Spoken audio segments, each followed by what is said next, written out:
Alrighty, so we are back on some Black Ops 6, and as the title suggests, we're going to be talking about the new Black Ops 7 teaser. A lot of people on Twitter were saying, yo, Treyarch's not going to do it. It's Cortus Die in Black Ops 2 right now, June 20th, 2025. Black Ops 2 is no longer in the future. We are living in the, I guess, future now, and that is the past. You know, we're living in the future. The future is here. We have officially gone past the timeline of Black Ops 2. But the one thing that has survived from Black Ops 2 that we just got, I guess, insight on these teasers is Raul Menendez. Now, obviously, the canon ending for Black Ops 2 is David Mason obviously kills Raul Menendez, and that's kind of, you know, that was it. The terrorist attacks of Cortus Die do happen, but at the end of Black Ops 2, the canon timeline, as confirmed by Treyarch, is David Mason kills Raul Menendez. We've known from little bits and teasers that this new enemy coming forward is kind of using like a scarecrow fear toxin to inject, I guess, hallucinations or make people see their fears. Like, that's the manipulation power tactic. So there's a fat chance that David Mason could just be undergoing these things, or he's seeing Raul Menendez as the bad guy because he's plagued his entire life. Or at the same time, maybe somehow Raul Menendez didn't die. Like, maybe Black Ops and Treyarch set up that timeline and now they're going to retcon it in a sense because they only confirmed it was canon on their official page, but maybe now they, you know, they set that up that way they could actually say, psych, Raul Menendez is alive. That was a body double or something like that. Some crazy twist. I have a sneaking suspicion that it's going to align with Black Ops 1 a little bit more, where you're playing through the Black Ops 1 campaign and you think you see this character, but it turns out you don't. You've been hallucinating it the entire time due to brainwashing, or in this case, some fear toxin. Now, we'll talk about some more Black Ops 7 stuff in a second, but that teaser just dropped today on Cortus Die, and it was absolutely insane. I didn't expect it because it was already like past 12 o'clock or something, and I was like, okay, guess they're not doing anything today. They took Friday off, and then they said, no sir, we actually got it. Now, some people on Twitter were saying that it looked like a campaign clip that they just like took and posted it real quick, and they were like, hey, we're just gonna drop this here so people get off our backs. But I don't know, they had some dates mentioned in the original teaser for Black Ops 7, so for them to kind of line up parallel, I don't think it was a coincidence. I do think they had something planned, just they were not getting it out as fast as people wanted on Twitter. But now that it's here, dude, it leaves a ton of speculation. But before we get into the rest of the Black Ops 7 stuff, I did want to talk about some stuff in Black Ops 6. As you guys can see, the gameplay in the background might look a bit chopped. Not only am I horrible at COD, but you may notice that there's no kill feed and everything looks a little bit like flowy, or like not as like static as COD usually is, and that's because it's theater mode. I wound up getting a pretty good gameplay run with the Essex, which is that lever action from the ballerina event. By the way, sorry I didn't make a video on the ballerina event. I just didn't have the time to make it, but honestly, the only cool thing out of there was, I think, an execution and the lever action that you guys are seeing now. Mind you, I am hot garbage using the lever action. I'm actually like doodle buns booty ass with the lever action, but I was finally getting one good game using it and I wasn't recording, so I went back in theater mode and recorded my theater mode. Very scuffed, I know. The next video, I think I'm going to try to use it again, maybe throw some clips in there of me actually using it, because I did get better, but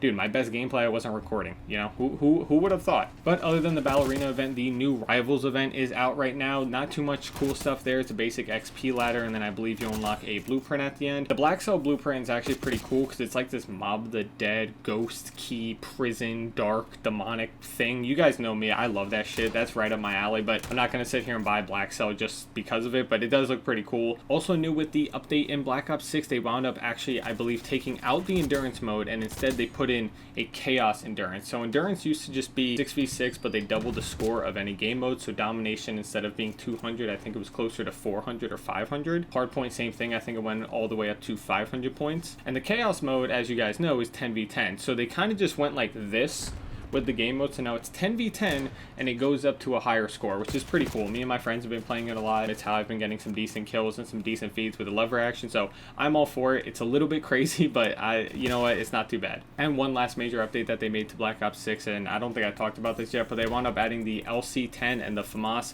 Both are in the battle pass. I haven't been able to unlock them yet. I've just been using the lever action, trying to finish out Dark Matter on the lever action and then the HDR, but when I get those guns, I'll probably follow suit and get those Dark Matter as well. And of course, as you guys know, I've been streaming the Doom series over on Twitch and YouTube as well. I think we have one more stream left to go, and then I have to still figure out what I'm going to do. I don't know if I'm going to do the Lies of P DLC, because Lies of P has been absolutely excruciatingly painful for me recently. I've been doing my New Game Plus run through, and I've been getting slammed. And it's honestly just because I don't have the time to practice these bosses and play it well. I have like anywhere from 3 to 4 hours every single day after work and then after doing my other freelance stuff to kind of stream and grind, and a lot of the time that's making the video or setting up the stream. So I don't have that much time to practice these bosses, so I don't know how I'm going to go about the Lies of P DLC, but I think while that sits on the back burner, I'll finish up doing the Doom series. I have Doom 2016, Doom Eternal, the DLC, and then also the classic Doom games 1 through 3 plus 64, and then I think there's another Doom game in there too that's more of like an RPG. I got to do a little bit of research, but I might be doing that one as well. And finally, getting back to the Black Ops 7 news, we actually had an interview, I think 2 or maybe 3 days ago now,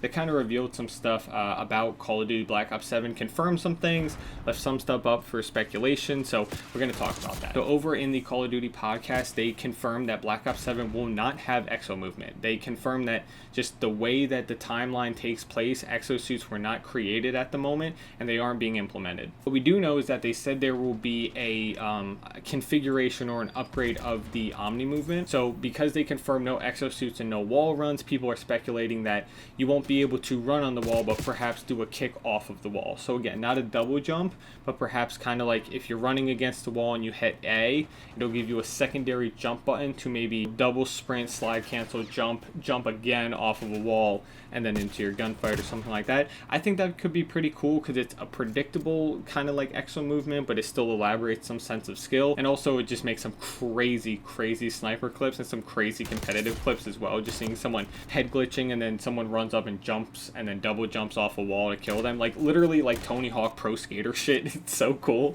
They also confirmed in that podcast that the Black Ops 6 level 1000 skin for the Prestige Master was a reference to Black Ops 6. We obviously found this out like super early because people either data mined or already got level 1000, and they were like, there's a futuristic skin, but like not an exo skin, and it's not a Black Ops 3 skin. What is this weird, medium that we have? And people kind of assumed that it was going to be the next Black Ops, which it was, so that's kind of cool to get confirmation. And finally, I just wanted to talk about my, I guess, hopes and thoughts for Black Ops 7. I already mentioned that I thought Raul Menendez isn't actually going to be alive in this, and instead it's going to be kind of like a pseudo Black Ops 1 campaign where David Mason is just thinking or seeing Raul Menendez or fixated on him because of the fear toxins that are perhaps being, laced into him, and he's always sitting in a chair, or maybe it's just throughout the campaign he can't escape this bioweapon. I do think it would be pretty cool if they find a way to recreate the Black Ops 1 menu and really give that atmosphere. It's one of the coolest menus of all time, if not the greatest menu of all time in video games. It's just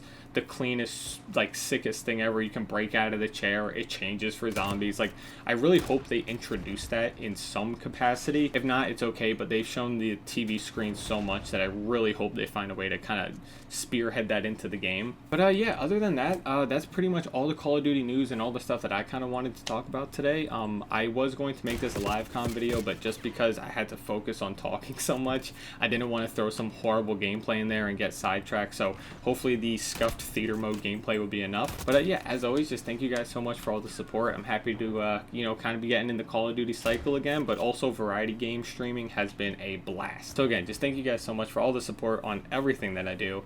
And yeah, catch you guys in the next one. Peace.